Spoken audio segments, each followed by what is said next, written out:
यानी वृद्धि के बारे में अध्ययन करेंगे। जैसा कि सभी लोग जानते हैं कि ग्रोथ जो होता है वो सभी में, यानी चाहे वो जीव जंतु हो या पेड़ पौधे हो, सभी में ग्रोथ होता है। तो उसके लिए हम एक फिगर के माध्यम से समझेंगे।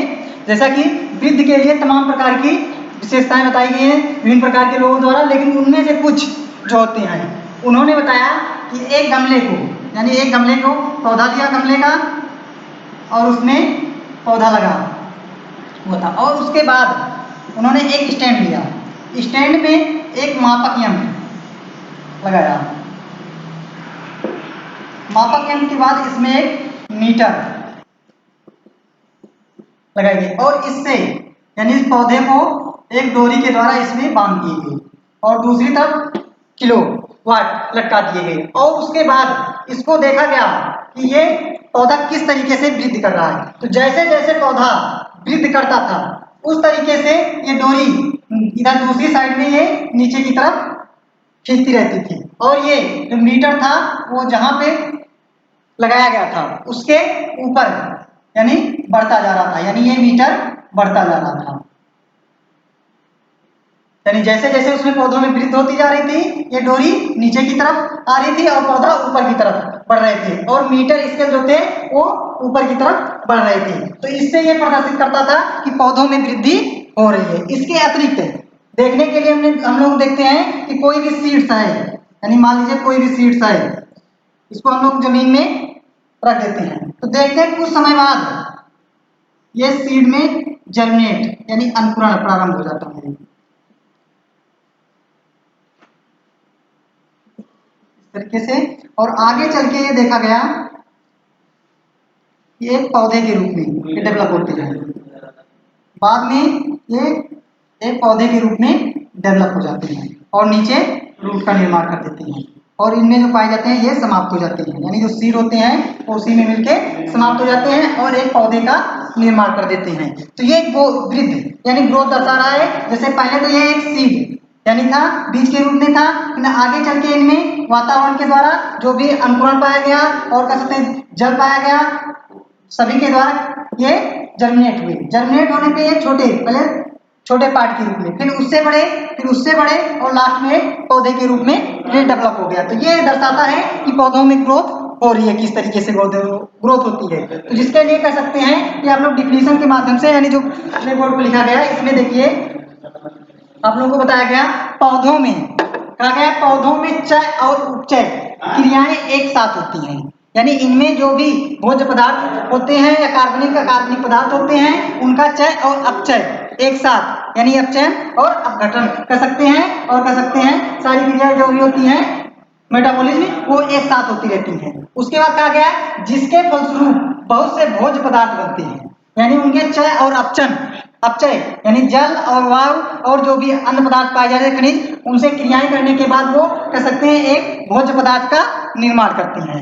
उसके बाद बताया गया है कि ये सभी पदार्थ जीव द्रव्य में जमा हो जाते हैं, यानी जो भोज्य पदार्थ का निर्माण करते हैं वो आगे चल के जीव द्रव्य का निर्माण करते हैं, या कह सकते हैं जीव द्रव्य में एकत्रित हो जाते हैं, जीव द्रव्य का के रूप में एकत्रित होते हैं। और उसके बाद इन्हीं की सहायता से सेलुलोज का निर्माण होता है, यानी जो जीव द्रव्य होता है वो पौधों के बाहरी पार्ट यानी जीव द्रव्य का निर्माण करते हैं। जैसे कोई भी पौधा है पाया जा रहा है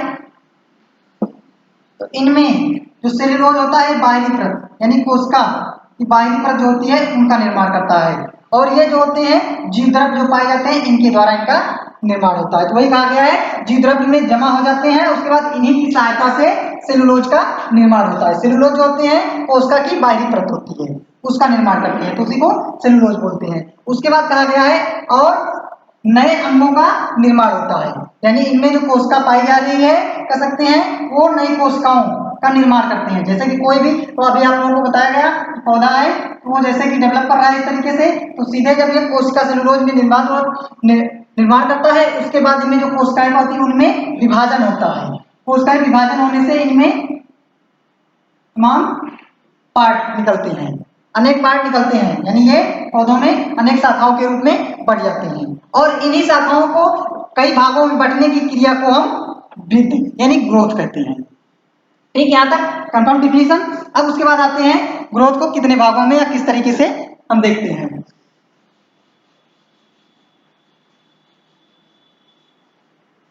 ग्रोथ यानी वृद्धि को बताया गया कि दो तरह के यानी दो भागों में बताया गया है। पहला आपको बताया गया हायर प्लांट। हायर प्लांट यानी उच्च श्रेणी के पौधे जो कह सकते हैं बहुत ज्यादा अधिक मात्रा में बड़े पाए जाते हैं। दूसरा है लोअर प्लांट यानी निम्न श्रेणी के पौधे या छोटे पौधे। अब उसके बाद आते हैं हायर प्लांट यानी उच्च श्रेणी के पौधे जो कह सकते हैं, जिनको हम पुनः कह सकते हैं इनमें जो विभाजन होता है वो कह सकते हैं 3 पार्टों के द्वारा होता है जो कि कुछ सीमित होता है इनमें। तो उनके लिए बताया गया कि ये 3 पार्ट होती है। पहला बताया गया आपका एपिकल। एपिकल जिसको हम बोलते हैं कहते हैं शीर्षस्थ यानी शीर्ष यानी ऊपरी सिरा, जो भी चाहे वो पौधे का ऊपरी सिरा हो या कहते हैं जड़ का सिरा हो तो सबसे लास्ट सिरा उसको हम शीर्षस्थ बोलते हैं एपिकल सिरा। दूसरा है इंटरकैलरी यानी अंतर्पृष्ठ यानी जो कह सकते हैं मध्य का सिरा जिसे बोलते हैं। उसके बाद लास्ट में है लेटरल यानी जो कह सकते हैं पार्श्व यानी शाखाओं में जो कह सकते हैं पाई जा रही है उनको साइड में यानी जो बगल में रेडियल सिरे से वो कह सकते हैं ग्रोथ दर्शाती है उसमें। तो ये 3 प्रकार से इसमें हायर प्लांट में होते हैं। तो अब आते हैं पहले हम बात करते हैं एपिकल यानी एपिकल प्लांट। एपिकल प्लांट यानी पार्श्व सिरे। जैसा कि हम लोग जानते हैं कि कोई पौधा है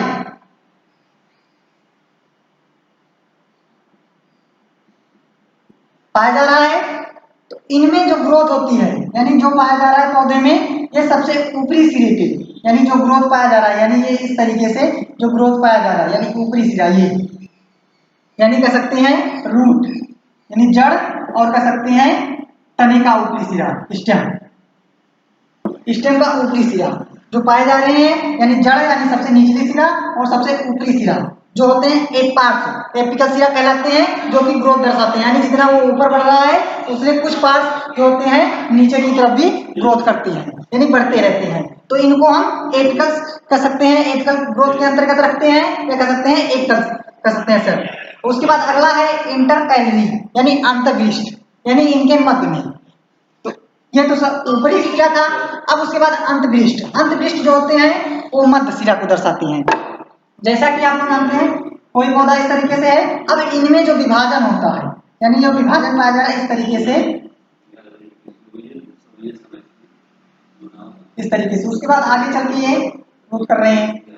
इनमें जो ये पार्ट यानी जो ग्रोथ करने के बाद ये बढ़ जा रहे हैं यानी शाखाओं के रूप में बढ़ गए। उसके बाद बिना ग्रोथ किया उसके बाद शाखाओं में बढ़ गई। तो ये जो शाखाओं में बढ़ जा रहे हैं ये नोड के रूप में यानी नोड का निर्माण कर रहे हैं। तो इन्हीं को कह सकते हैं इंटरकैलरी यानी मध्य के सिरे में यानी जो विभाजन यानी दर्शाते रहते हैं। और ये विभाजन आपको अधिकांशतः आप लोग शुगर केन जानते होंगे। शुगर केन यानी कहा जाता है गन्ना जिसे बोलते हैं गन्ना। आप लोग गन्ने का पौधा देखेंगे इस तरीके से उसमें पार्ट में विभाजन हुआ रहता है और इनमें पत्तियां साइड से निकले थे यानी ये एक सिरा यानी इतना विभाजन हुआ ग्रोथ हुआ उसके बाद रुक गया। नोड निकले ये नोड निकाले उसके बाद आगे विभाजन यानी ग्रोथ किए फिर नोड के रूप में निकले फिर आगे ग्रोथ किए नोड के रूप में ग्रोथ किए नोड के रूप में। इसी तरीके से आप बांस सुने होंगे बांस में भी इसी तरीके से यानी पार्टों के रूप में ग्रोथ करते रहते हैं। तो उनको एंटरकैलरी के अंतर्गत यानी अंतर्पृष्ठ ग्रोथ कहते हैं यानी आंतरिक के रूप में वो पाए जाते हैं मध्य सिरे होते हैं। उसके बाद आता है लेटरल। अब लेटरल जो होते हैं उन्हें कहते हैं पार्श्व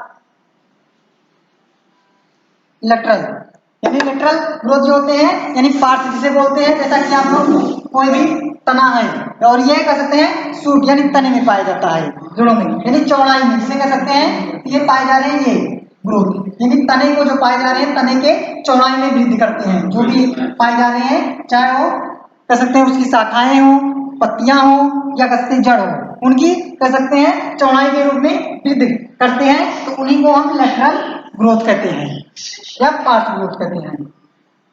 अब उसके बाद आते हैं लोअर प्लांट। लोअर प्लांट के अंतर्गत वो सारे छोटे पौधे आते हैं जो कह सकते हैं संपूर्ण शरीर उनका जो संपूर्ण शरीर रहता है पूरे में ग्रोथ हो दर्शाते रहते हैं। ठीक तो ये था ग्रोथ यानी हायर प्लांट और लोअर प्लांट के अंतर्गत। अब उसके बाद आते हैं कि वो किस तरीके से क्रब माध्यम से कैसे ग्रोथ करते रहते हैं। जैसा कि आप लोग देख रहे हैं क्रब यानी ये जिसमें आपको बताया गया ग्राफ के माध्यम से इसको कह सकते हैं, यानी यहाँ पे नीचे आपको दिया गया है जो गिनती में ये एक दिनों की संख्या है, यानी किस तरीके से दिन बाई दिन वो ग्रोथ करते हैं। और ऊपर जो दिया गया है ये लीफ एरिया, यानी जैसे वो दिन में ग्रोथ कर रहे हैं उनका सरफेस, यानी किस तरीके से वो क्षेत्र में बढ़ रहे हैं। जैसे उसमें दिया गया 0 से 4, यानी 1 से 4 दिन में जब वो ग्रोथ कर रहे हैं, यानी यहाँ से स्टार्ट हुए 0 से वो और 1 से 4 दिन तक यहाँ तक ग्रोथ किए यहाँ तक।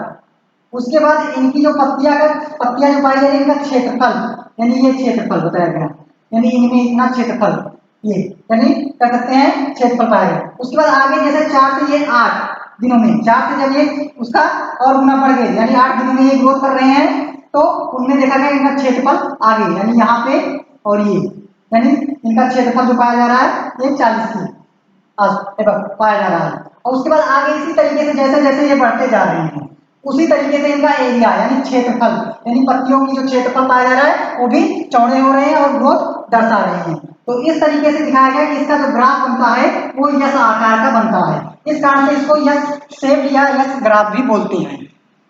ठीक, ये था उसका ग्राफ, यानी और उसके बाद आता है इसको प्रभावित करने वाले कारक, यानी किस तरीके से इसको प्रभावित करते हैं। तो इसको प्रभावित करने वाले जो कारक होते हैं उनको बताया गया है बाह्य कारक और कह सकते हैं आंतरिक कारक, यानी बाह्य कारक कह सकते हैं और आंतरिक कारक। आंतरिक कारक बाह्य कारक में कह सकते हैं जो आते हैं वो कह सकते हैं हवा,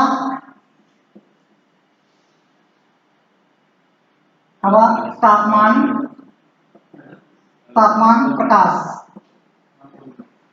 जिनका प्रभाव पड़ता है, जिनके कारण कह सकते हैं तापमान, प्रकाश और हवा कम और अधिक होने पे भी इनमें ग्रोथ में प्रभावित करते हैं, ये बाह्य कारक के अंतर्गत। आंतरिक कह सकते हैं, आंतरिक कारक के अंतर्गत उनमें होने वाले कह सकते हैं कार्बनिक अकार्बनिक, या कह सकते हैं उसमें रूट स्टेम में जो पाए जाते हैं कह सकते हैं जाइलम और कह सकते हैं फ्लोम या अन्य पार्ट जो उसमें पाए जाते हैं उनके द्वारा जो उनमें वृद्धि दर्शाते हैं, उनके द्वारा ये कह सकते हैं ग्रोथ दर्शाते रहते हैं। तो ये था उसमें पौधों में होने वाली वृद्धि और कह सकते हैं विकास।